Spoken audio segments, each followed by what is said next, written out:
So good evening, everybody. Today we have gathered here for the JVS session and thank you for joining us. Today's topic of presentation is truly relevant and so many times been discussed by all of us in the group.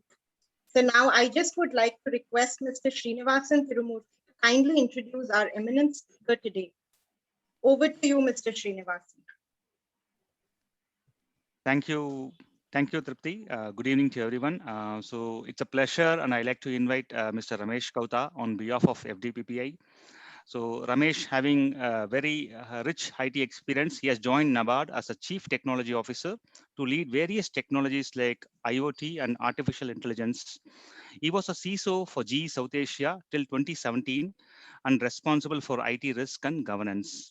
He has mentored many startups in the areas of cybersecurity and data privacy. Ramesh is a supporting member of FDPPI since 2018 and also a certified auditor of FDPPI. He has led multiple roles in the past in the companies like HAL and GE's research center, like setting up of high performance computing environment and optimization of engineering tools. Most recently, he has also led IT security initiatives like ISO 27001, data leakage prevention, along with IT systems compliance management. He holds a bachelor's degree in mechanical engineering and also a master's degree in aeronautics. So it's only appropriate to invite him and listen to his speech on DPO's challenges and potential conflict with other functions. Thank you, Mr. Ramesh. It's over to you. Yes, thanks, Mr. Srinivasan and Trupti. And good evening, everyone. Thanks for having me in the session and willing to listen. This role basically is something close to all of us, as Trupti mentioned, because the DPO is one of the critical role that likely to play in the PDP or any privacy programs as we work across. And during our training sessions, we have seen the various roles and the activities. And each of these act also has got a differently defined their requirements. So we'll briefly talk about that. But again, I think the whole approach I have taken here is to look at multiple acts and then see what is relevant. And I did not focus on any particular act or any place. I generally made it as a generic session in terms of the role what a DPO likely to play and what are the other roles within the organizations which he may have to interact or kind of come in a conflict. I mean, the conflict, the word which are using it is not typically a clash kind of thing, where there is a shared responsibilities or a multiple kind of stakeholders likely to come and work with that. So that being said, again, this is it is more of a learning session for me as well, because I'm not led a DPO role, but I've been working in, gone through the various sessions and what I've seen, and seeing that how challenging it is in terms of convincing someone to accept or maybe act something else. So I'll kind of maybe make 25 to 30 minutes as a presentation, and then we'll have kind of a discussions or a Q&A, maybe anyone relevant can also share their thoughts as we go across. Moving, hope you can see my slides, right? Yeah. So as I said, the DPO is a key role in the mandate in almost all the privacy acts. And I have not listed all of them, but kind of picked up a few of them to show that how variantly they have defined it. Like GDPR under Article 39, they referred it's an internal or external person as accepted, and the person should be located in EU. Similarly, in our Indian section PDP, section 31 decides that, and we are also expecting that DPO should be based in India. CCPA obviously conspicuous is not defined any specific location or a reference there. But Singapore PDPA has a different, it said mandatory, but at the same time, they also said it can be it not be an employee, but senior management in other organizations or somewhere can be designated. Similarly, Dubai DFSC, they said it's an optional one except for high risk operations. So there again, it can be person could be internal or external. But however, as I said, this basically tells us that the DPO role is varying at the slightly based on the region or how it has been seen. Sometimes the definitions have come with the high risk operations, or sometimes it's made mandatory, and as we will look into that. And moving ahead, I briefly would like to touch upon the DPO roles and responsibility. I just kind of summarize it. It's not that you're not familiar. It's basically to inform and advise the company and employees on the various compliance requirements and data protection laws, manage the internal policies and creating them, and raise awareness across staff at various levels. This is one of the things what we've been advocating is how to decentralize this DPO kind of responsibilities as well. Provide advice on the different protection impact assessments, give advice at various and recommendations to them. But of course, it also has to do with something to do handle compliance requirements and how to address that. Report any failures to DPA. I think the reporting of DPA is definitely a important aspect for a DPO. We'll see that because other roles how they differ there. And monitoring the compliance of various data protection law and highly evaluating the company's requirements and cooperating with other organizations. What I tried to do was actually I also want to talk about a little bit about other roles within the organization so that it gives a kind of clarity in terms of what their roles are all about and where these kind of comes up when I really take one kind of life cycle of data in the next few pages. The CISO again has got a variety of roles to do it, mostly from a broader concept, both from the infrastructure point of view and the cybersecurity and various other IT related investigations and activities. And his interference in interactions with a lot of the other external agencies like CERT, Information Security Operations Centers, running all of them and providing the kind of governance. And one of the key requirements in this case is risk-based assessment. And that risk-based assessment is something which he need to be focusing on. That basically comes mostly from an overall infrastructure and the systems what you need to manage in the organization. Moving on to the next level, this is another key. Sir, was it a question? No, go ahead. So the other bigger next thing is the legal counsel. The legal counsel basically handles all the law-related matters, and they also have got the various research in terms of regulations and how they are coming up, what the geographic and political environment changing across. So these are all the kind of requirements, but they're not only related to the privacy or anything else. It mostly the business level as well as other related concepts. Again, these are not limited to one thing. They need to draft the legal documents, negotiate with settlement, etc. But these are all kind of in a very generic in the organization's purview, while they kind of do the manage the legal counsel activities.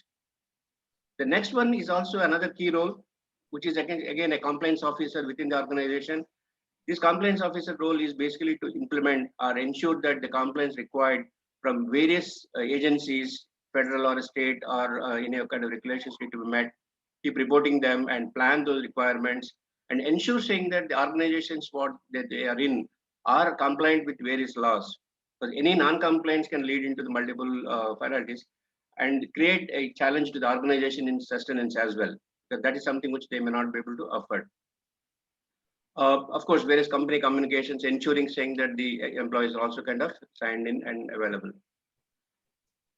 This is another role which basically I was not sure and whether it'll fit or not, but when I did some study, some of the organizations use a privacy council also as another additional role within the organization, which looks like almost similar to a DPO role, but slightly they vary in a particular aspect of how they have been perceived in the organization.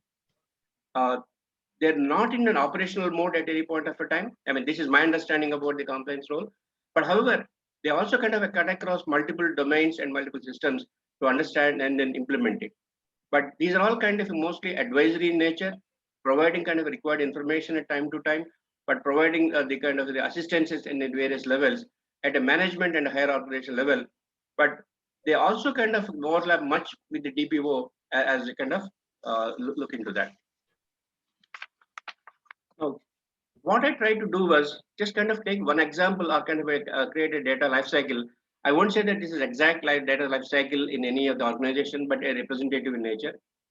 When we look at a data flow from a user perspective, the user may have given in the data collection by organization either voluntarily, involuntarily. While this data collection happens, I think this is where comes out the data by privacy by design and then the apps and whatever we can create it. That's where the role basically has got a conflict with the CTO, the DPO as well, and the CISO. Now, why I'm bringing that CTO also here is because he's technology person. He might have chosen a particular technology, what brings in here, while the DPO has a requirement to ensure the privacy aspects to be covered, but he also need to get into the cybersecurity as well. So that these three people come into the initial phases of data collection itself while they're designing it.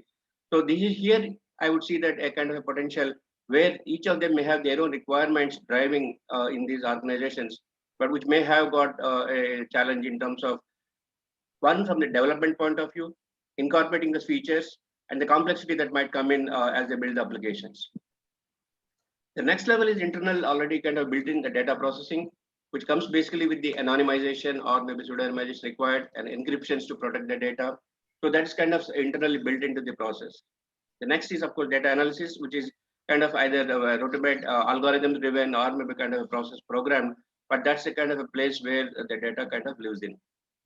The next comes is the data advanced usage. What I'm calling it is basically where the required the data, initial data is collected and the decision making is happening at the this particular phase.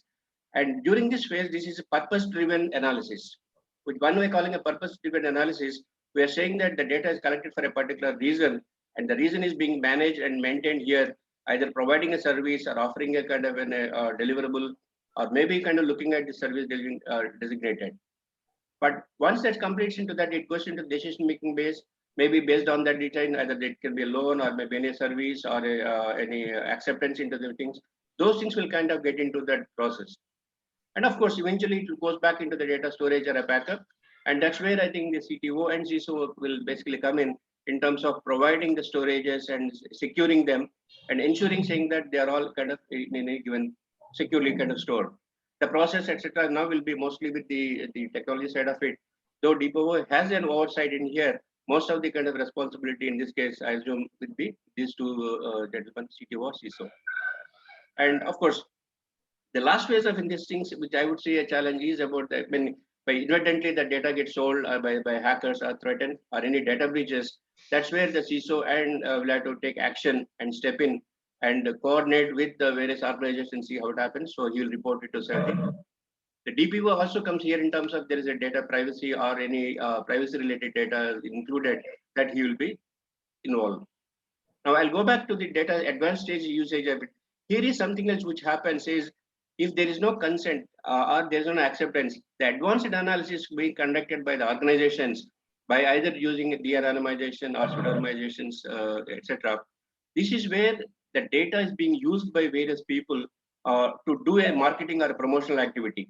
Here is something where the end user may or may not have given the consent to use his data either for profiling or kind of doing any other activities there.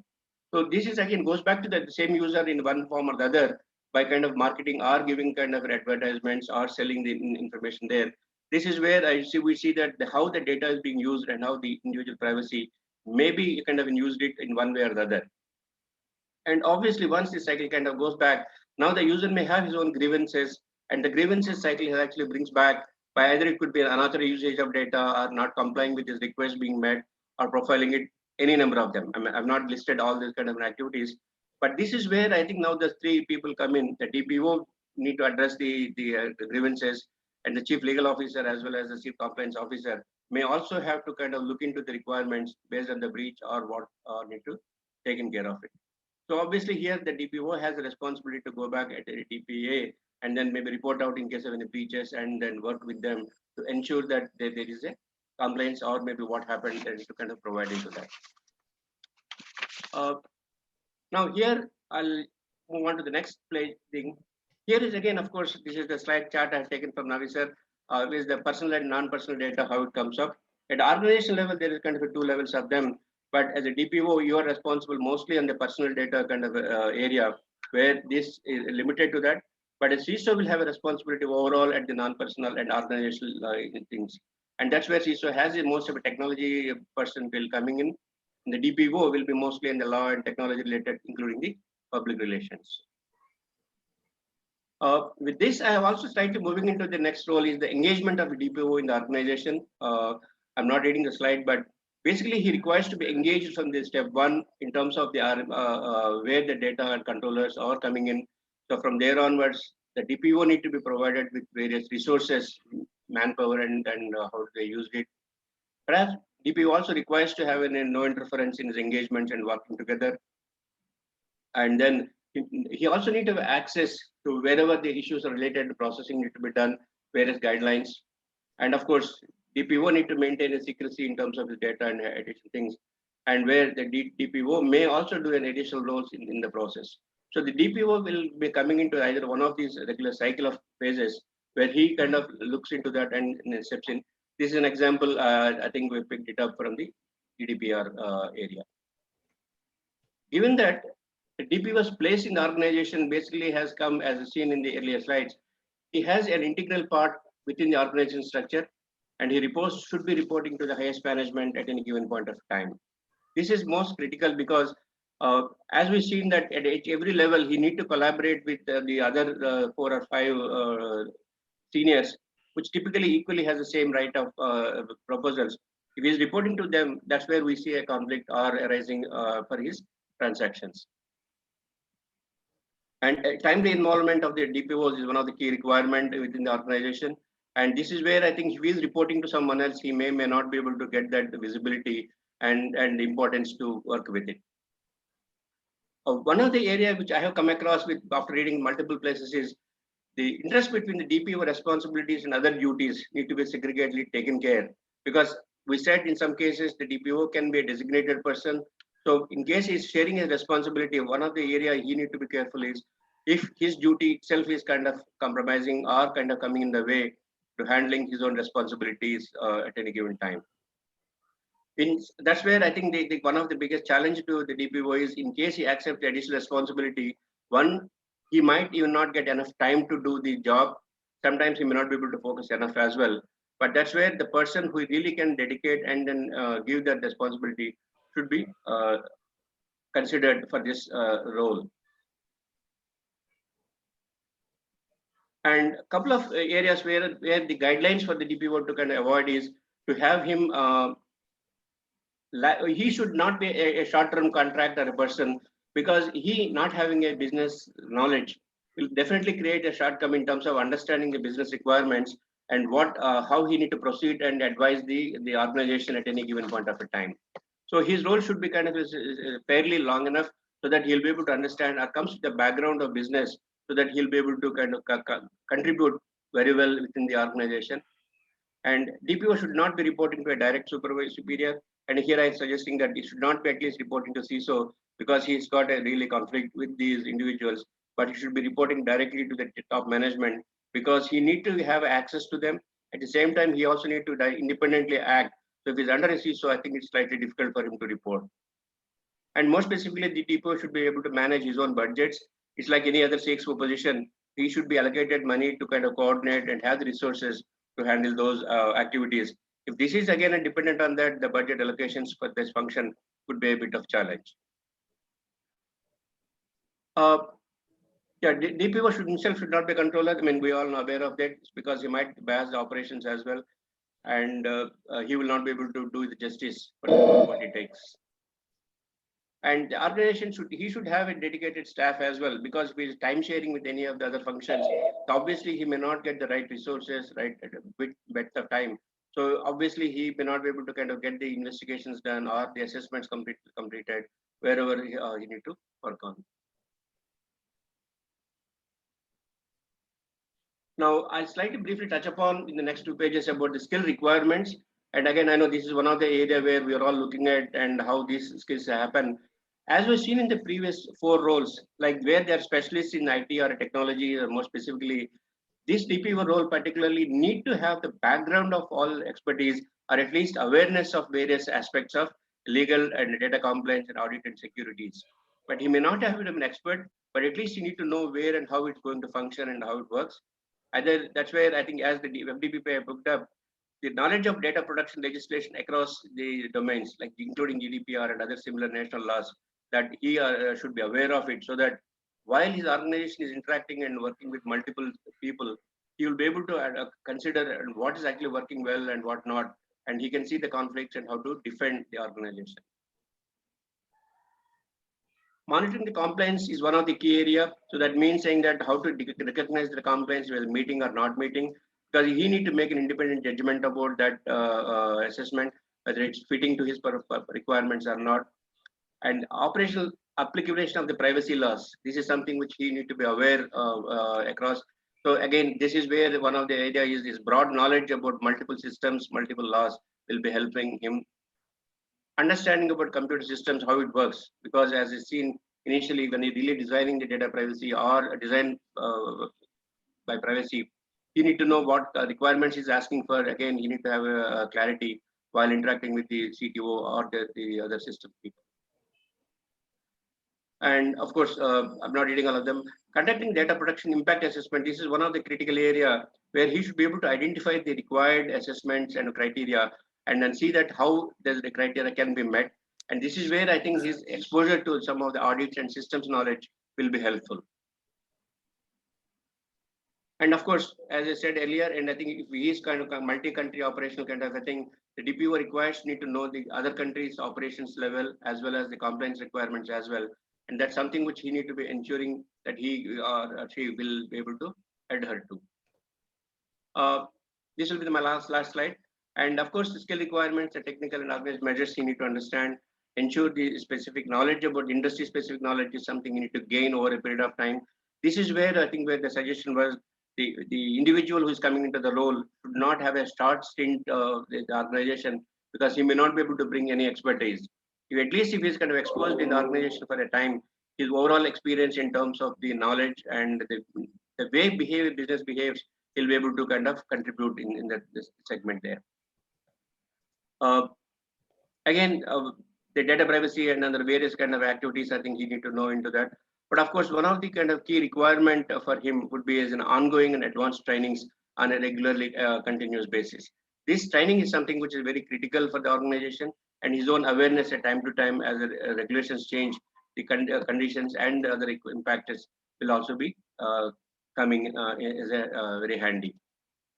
So these are kind of things which I have seen it, and more specifically, what I would kind of wanted to pay was some of these guidelines where the conflicts are coming up, where the DPO need to be skilled in terms of interacting and collaborating into that. And based on his skills, I think his dialogue with other aspects and other people will be crucial for his role as we kind of look into this space. So that's what something which I had kind of collected and wanted to share. And again, let me know in case if you have any questions or if anything want to be commented, or if anyone has anything to add and share, please feel free to add, sir. Ramesh, this is Prasad from Wipro. Just I want to know, is there any overlap or is there any interface with the CIO function of the DPO functions? CIO is not actually kind of more of a business-driven kind of role, sir. That's why if I really go back into my previous this page, that's where I'm saying that he is not really coming as a what you call influencing level, because the CIO has got other function. I think CTO and the CISO are all the key aspects where he'll have a conflict. Okay, because each of the organization they have, when it comes to an infrastructure, it is completely owned by CIO in organization. So if there are any data breach due to the infrastructure or the network, so I think while designing itself, they should be having some say in that. Yeah, I actually thought about that multiple times, because as I said in my earlier role, I was also kind of there as a CEO. That's where I have seen that more than the direct influence, it is the CTO who might be influencing, because he would be giving the technology required for the organization and he would do the suggestions. Of course, if a CIO itself is playing the role of CTO, then I think he would develop. Ramesh, in organizations where there is a CIO or CRO and CTO, how do they actually segregate the duties between these three designations? Sir, I think in the CIO and CTO, they basically CIO at mostly at the business level, and then he would be interacting with that higher level itself, and he'll be delegating most of the technology to the CTO. So where the CTO's basic job is to identify the business transaction and requirement, translate them into kind of a networking and operational or using other things. Maybe he might even go through these enterprise architecture kind of models, but he would not really be conflicting with the DPO. But the CRO, the chief risk officer, basically looks at the systems assessment and finds out as actually he would be not be collaborating it, but kind of works as a antagonist or kind of an opposition for both the CIO and CTO, because he would be identifying these risks and gaps. Mostly he would be aligned to the CISO role that there in case, but more than to CIO or CTO. Between CRO and DPO, do you anticipate any conflict? Yes, sir. There is a slight overlap because the chief risk officers, when he looking into that, he basically looks at more the requirements as an instructional or institutional requirements than at individual privacy level. Because chief risk officers not getting much of an exposure into the data privacy and other segments, they basically look at the business risks and any systems risks only what they would consider. So given that, if the DP was insisting on some kind of a technology changes, etc., that's where I think there is a conflict likely to rise between CRO and DPO. I mean, this is my view. People can add in case they differ. Anil, can you add anything from your experience?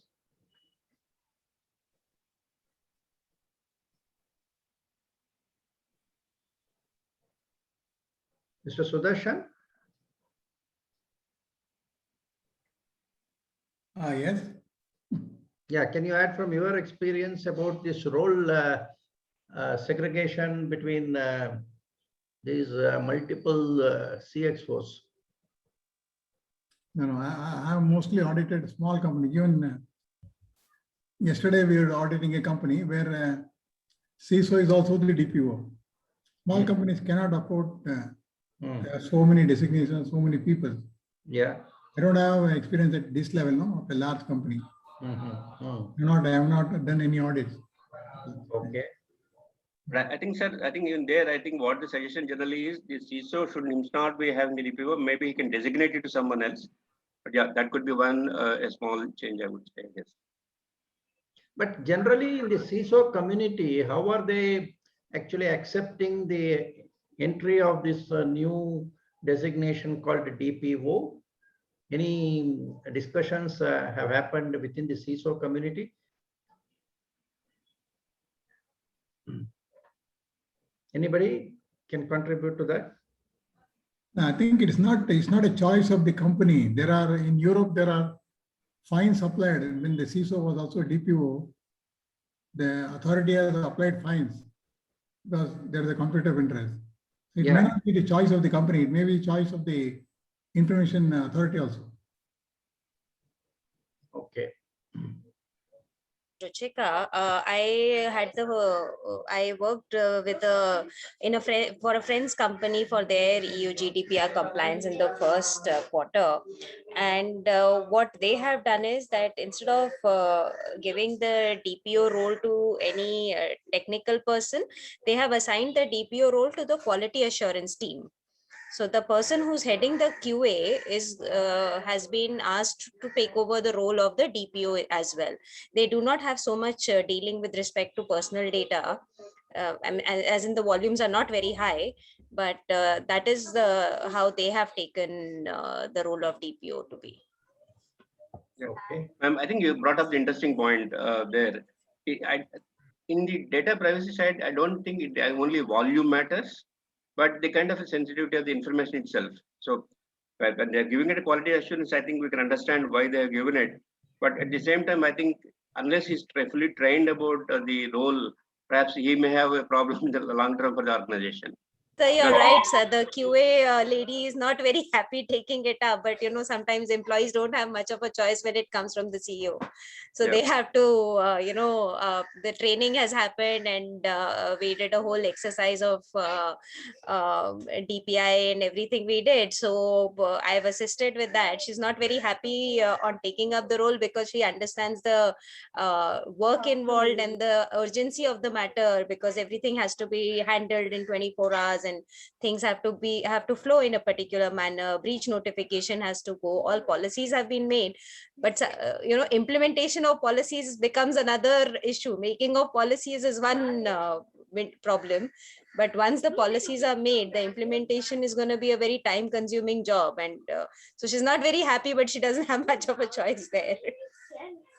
Just also to note that there's also a possibility of if those organizations which have small budgets, you can appoint an external DPO, and many companies in the GDPR who have to comply with GDPR are having appointing firms as DPOs, which is also allowed under GDPR. One has to see whether the same thing will be allowed under the PDPA, but this is allowed under GDPR.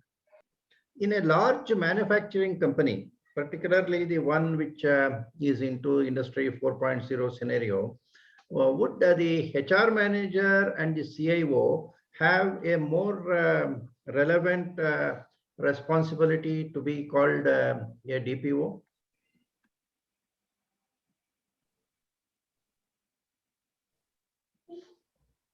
Sir, I'll take it. I was waiting for others to say. Maybe I think it will be difficult, sir.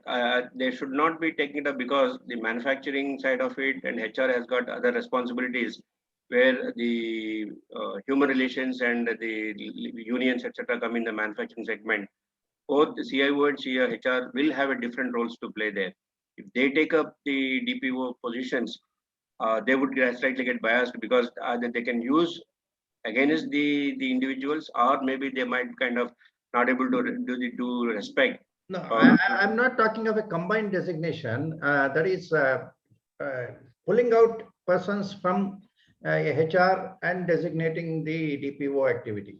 Is it feasible? Yeah, if they're pulling out, it's feasible, sir. If they are pulling out, I think it's feasible, because that's where I think the HR really will have insights.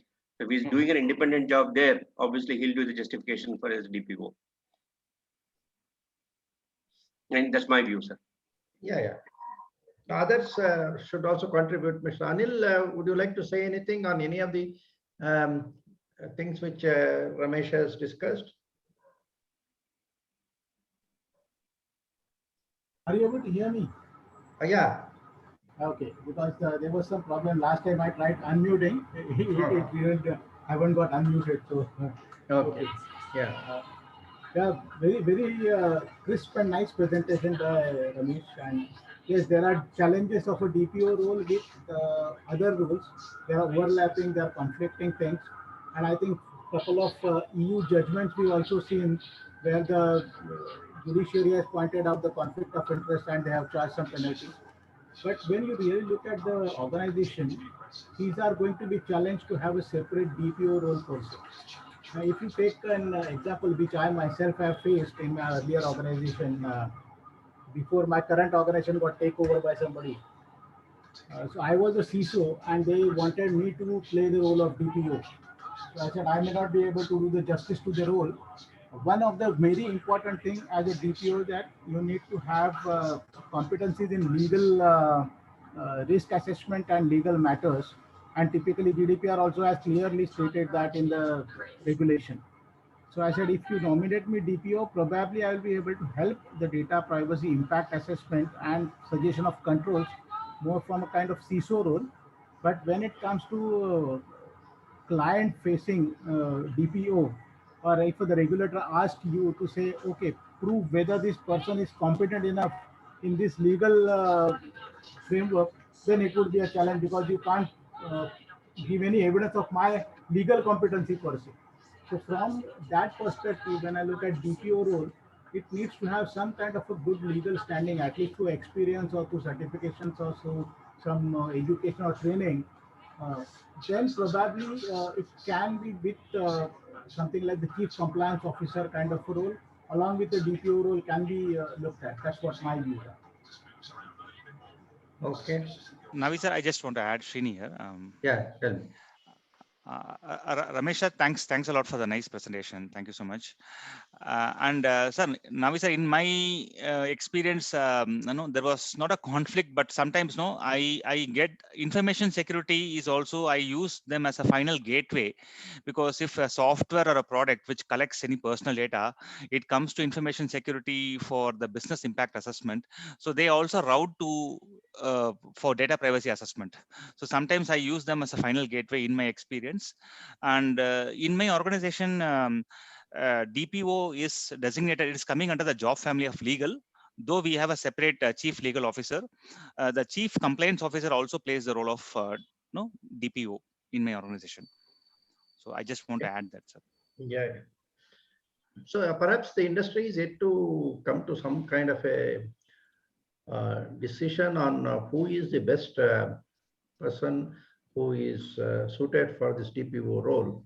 Maybe it will take some more time for people Yes, to. yes, sir. Maybe once the law is no, the bill is passed, I think then that importance also will be driving. Now I think people also take little lightly is what I feel, at least from the Indian point of view. So in a very large organization with, let us say, multiple officers, do you think there is scope for several people forming a distributed team to constitute the DPO department? Though one person may still be designated for statutory purpose, should he be assisted by, let us say, at location-wise? Suppose you have got 10,000 people in Pune, 10,000 people in Bangalore, and another 5,000 in Chennai or in Noida or something like that.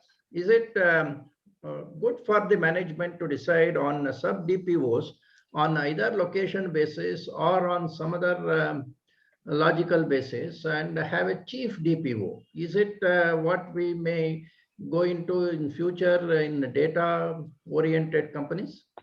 Sir, my opinion is that, I think we should have some guidance published from FDPPI to the government, maybe. That is one thing. Okay. Second, Yeah. in the context of such large organizations, there should be further guidance given based on the category of, the business which is in which domain they are operating. And maybe the DPO role could be restricted to a particular business unit where the applicability of data protection is there, right? And in the context of PDPA, if we are saying non-personal data also coming into play, I think it will be better to have unit-wise designated DPOs and rolling up to a central DPO representing the organization in the government forum. What about designating DPOs for GDPR, DPO for Singapore laws and India law, in case the company has got exposures to multiple laws instead of location basis, based on the applicable law? Would it be feasible? Yeah, see, broadly, if you see, the role kind of overlaps between laws, right? Except for certain integrities, if there are specific expectations from laws within the country. But broadly, at a high level, the DPO role should encompass the regulatory requirements on data protection with nuances being played out based on the country where there is applicability. That's my thought. So now, sir, being a FDPPI fan, I would say that it will be actually kind of counter the requirements of the DPO. If you got each organization independently a DPO by region or by area, then obviously they are going to bring up a different viewpoints to the table. So obviously the chief DPO, in case we want to call that, then he'll have a conflict. He need to be the conflict resolution between these individual DPOs. That would be more headache for him, I guess. Sir, in my view, what I feel is that each department in an organization has some or the other kind of exposure to data, whether it is sensitive personal data or personal or non-personal. So maybe what can be done is that each team, each operations team in the organization can have one person as part of the privacy team, and which privacy team is headed by the DPO. So in that case, what happens, because if a data subject request comes, or if there is a breach notification that has to go, I think more particularly for a data subject request, if there is some information which is required from another department or a team, and if a person has been allocated from that team to assist the privacy team, then it becomes the job of the DPO becomes easy. Because the DPO cannot get all the information from all the various departments in an organization. So that is how I would look at it, instead of having different DPOs per se, maybe a team assisting the DPO. Yeah. Avisa, I have just one point to add here. Coming from the legal aspect, this is a statutory position. I'll take a similar example where old Companies Act did not have a statutory appointment for company secretary, the new one has it. Similarly, even if I look at labor compliances, sexual harassment required a particular committee which is driven by statute. Before that, informally disciplinary committee was there, but it was not statute mandated. So I think it will also boil down to a designation from what I can see from other enactments, the way it has panned out is that once there is a statutory requirement, that is only for the designation, and implementation, as various people mentioned, can be spread across board depending on two factors. One is what is establishment, where the data is being handled, reside, if it's multiple locations versus one centrally located office, and also what is the sensitivity or the subject matter of data involved, because every data may not come under the same enactment. Today we have InfoSec, which is separate. Now they've gotten personal data. Tomorrow there may be some other amendment which may call out for some other kind of data. For example, financial data may not be sensitive or personal, but may fall under a different heading. So I think as a statutory designation, the intention is that something, the enactment is being given effect to. It does not set out that how it is being given effect to. A statutory position has to enable implementation and compliance. So one or many is a matter of the spread of the organization and the subject matter involved. Adepo or Rajesh, you have any views?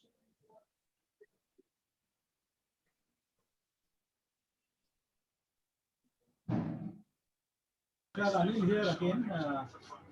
I really like the idea which Ruchika also said, and I have seen this in typically healthcare or pharma industry. Practically for each and every project or for each and every client, they have somebody called as functional quality assurance guy, functional QA, what they call it. Yeah. So similarly, for each project, they can appoint somebody like the privacy guy who will look at the project and ensure the data flow diagram for that project and all the privacy related aspects of the project are being adhered to.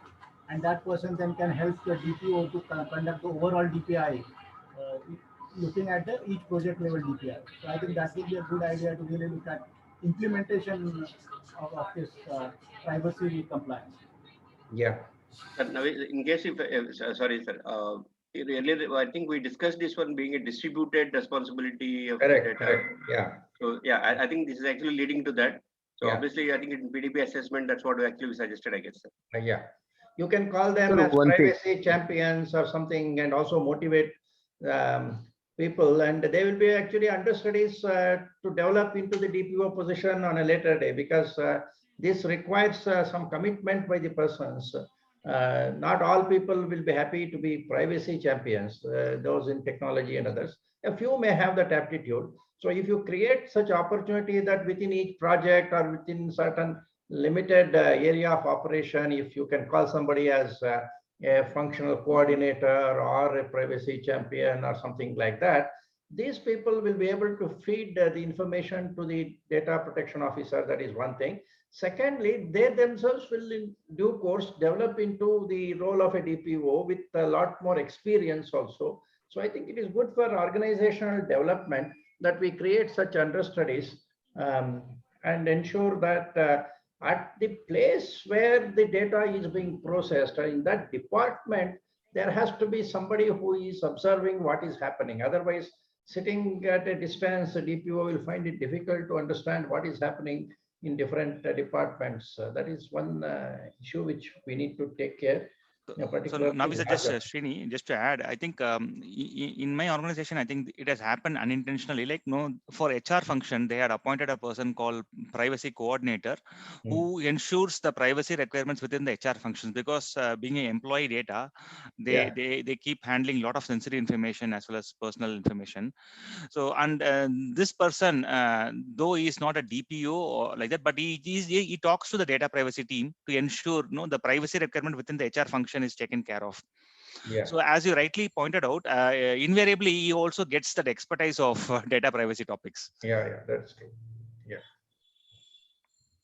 Sir, I was, is it okay if you can have a, like CIO type of person can be a DPO, because he's having a lot of authority also, and he can guide the, CISO and or maybe IT function. Generally, they report to them, and plus legal and the privacy, so that he will be the central point of contact for all the verticals, and then he will be a spokesperson to the to the DP also.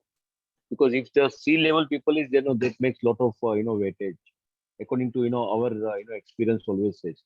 Okay. And second thing is coordinator type of people can be always, as a data collector or those type of roles they may be having. But as a part of, with the authorities and, accountability, I think those level of, people can be, will be, because those people are having some legal background also always.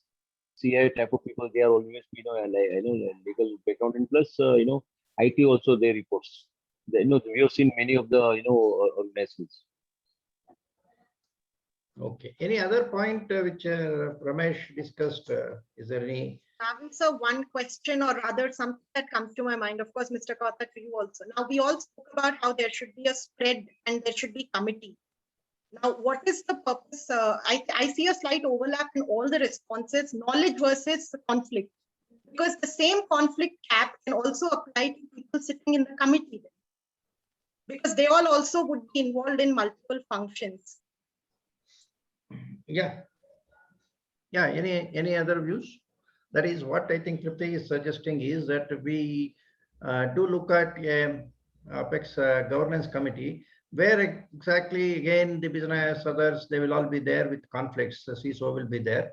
So while we are discussing that the DPO should not have the conflict, are we creating a conflicting influence on him through the committee? Is what perhaps Tripti has in mind.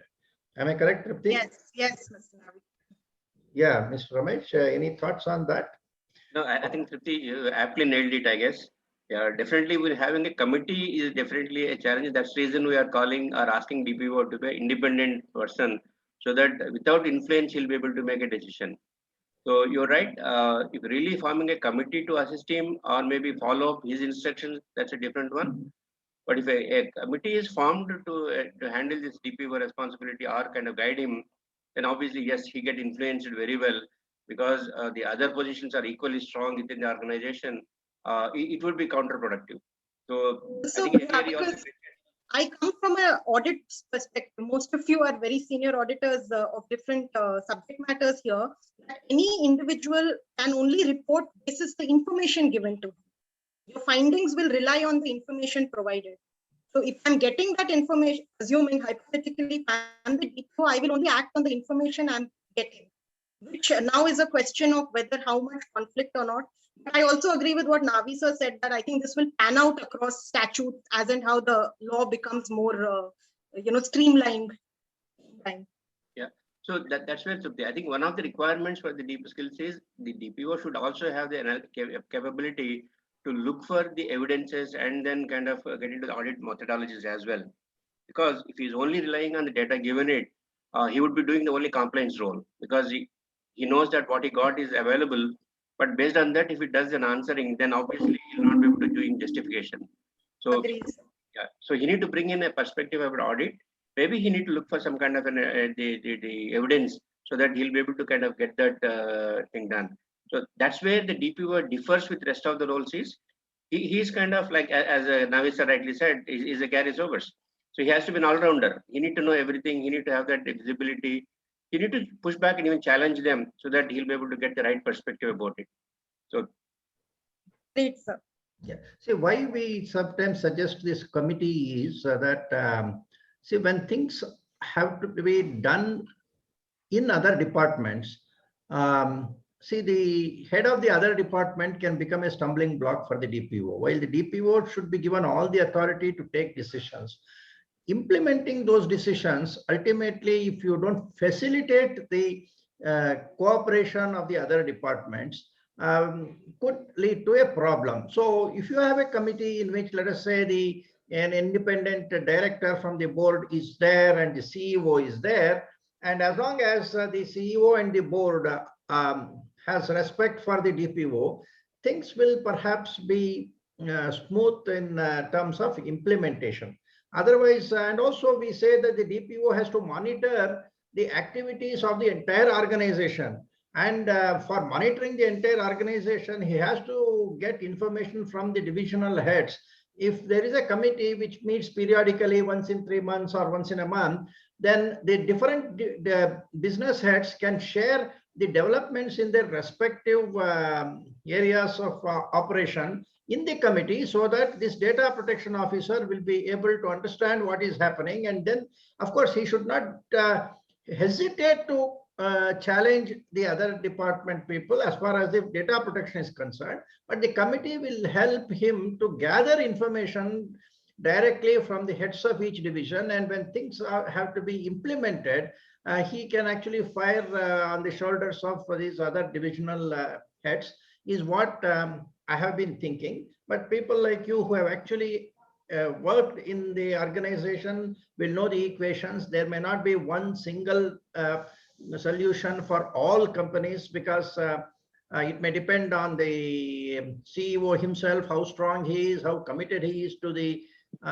data protection, and the relative strengths of the business and technology versus the law and data protection. So the solution may be slightly different from one company to another company, but we are only trying to identify what could be the issues which need to be tackled by the organization as a whole in finding a right role for the data protection officer.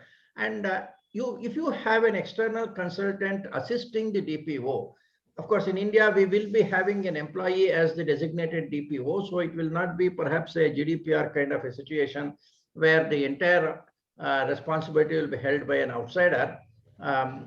In a scenario where there is a designated DPO and an assistance from the external consultant, some of the difficulties we find in this, the other functionaries exercising and sort of an undue influence on this DPO could be handled by bringing in this external consultant who will also sit in this committee and then perhaps will not be influenced by the views of the other divisional heads. So the DPO will be able to get what is required for data protection without succumbing to the pressures of other departments. So that is one of the ways by which an organization can create a balance of power in the committee if they feel the DPO is weak against the other people. Navisa, only then one, in a nutshell, if I come from a corporate governance perspective, DPO rolls up to management. So anybody who is in management should not be part of the committee. Because then I am collecting information from the same source and again reporting it to the same source. Okay. From a governance framework, I think that is what I could conclude. Otherwise, it is okay if people with knowledge are coming in and giving, and DPO is acting with his prudence. Okay. Kodanram, you have any views? You have to send me as an auditor to get the latest of the companies. Otherwise, I'll be talking something nonsense, which I do not want. You make me one of the teams. I will assist the team so that I'll get to know. Okay, okay. A long way to go, right? No, that's why in PDPSI, we even felt like putting one implementation specification on building harmony of the top management team, because I feel that as we go forward, the biggest challenge for companies is to maintain good working relationship in the top management team. If we can maintain that, the company will grow very well. If there is any kind of dissonance amongst the CIO, CTO, and this DPO, then all other efforts will get affected. So the top management should have a focus on what is happening in the top management scenario, whether any dissonance is building up, that kind of a thing. So that's why we have put one control on that requirement at the senior level. Maybe it may be done through trainings. Suppose you feel that there is some tension building up between the CISO and the DPO. That is the time when you have to think of sending them for HR training or something like that on collaboration kind of a thing. That way, the management will try to diffuse the tensions.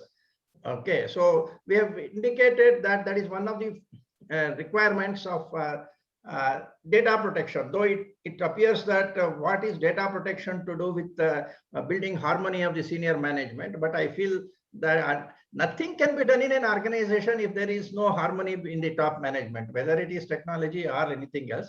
And we have identified it in the DPO scenario. Yeah, Adepo must be having some thoughts.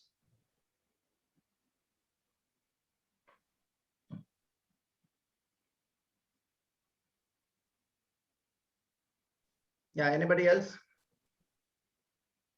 Sir, Anant here, going from the operational point of view, much lower down the management food chain, is means because all these breaches, security breaches, when they report, the SOC engineer or the L1, L2, L3, that goes to CISO. They never report to anyone else. And based on usually CISO, and based on what is the incident response, even though formally there should be a team from different departments which should be informed, usually it goes to CISO first. So now, since privacy has become very important, and as you suggested, I'm thinking about some big organizations where they are located at different centers, and they have data processing and different cities or different locations. So we need to have some kind of privacy team presence at the SOC level, also at the higher level. I'm thinking about solely from the operational point of view, not from the finance point of view, because if there is a delay in reporting, because the security people will not think about anything else, they think whether it's fine, so it's secure. So the privacy person will look at it at a different angle, and he will also think about the rights of the data subject. So if that and we cannot train SOC engineers on both, at least privacy people can look at it. So and they will report to some kind of a local privacy person, and he will report to DPO, and then because then the response time will be faster. Otherwise it will be like delay, and a blame game starts, and we know, like, when blame game starts, no one will take the responsibility. So it's from the pure operational point of view, what might happen. Okay.